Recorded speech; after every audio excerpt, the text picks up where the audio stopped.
Bellaj në Shkodër me çfarë objektivi sinqerisht udhëtoi Vora?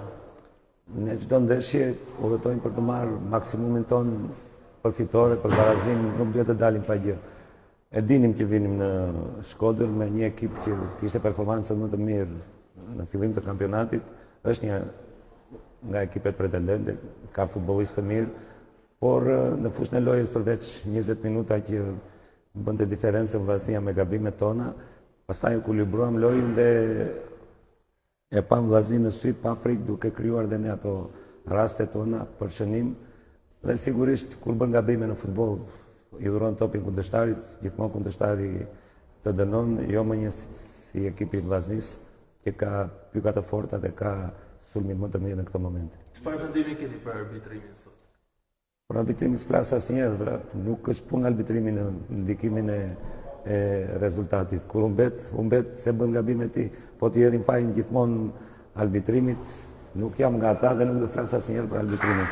Nuk ka rëndësi as penalltia nga momenti që ndërhyj në VAR, nuk kam çfarë të them fare, se aty janë 8 sy që e shikojnë dhe unë duhet të mos jem në rregull që të flas për arbitrin, ndërsa ata e panë që ishte penalti, s'ka asnjë përcaktim. Një ekip surprizë në quajtur deri tani.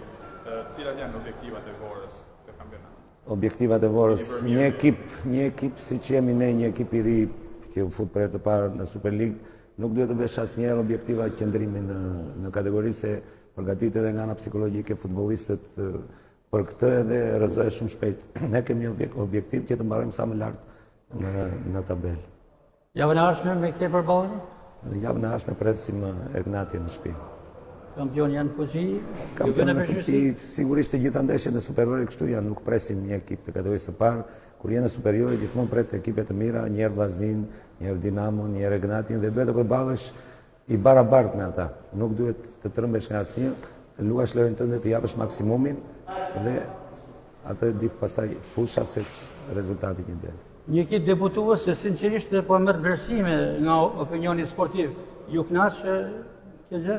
Po sigurisht të kënaq kur flasin të tjerët për ekipin tënd që bëjmë mirë, se ne kemi bërë mirë deri tani, po duhet të vazhdojmë të bëjmë mirë, se nuk mbetet bëm mirë dhe mbaroj kampionatin. Duhet të punojmë akoma më shumë, të përmirësojmë gabimet që bëjmë nga ndeshje në ndeshje, që të jemi ata që duhet të jemi në fushën e lojës.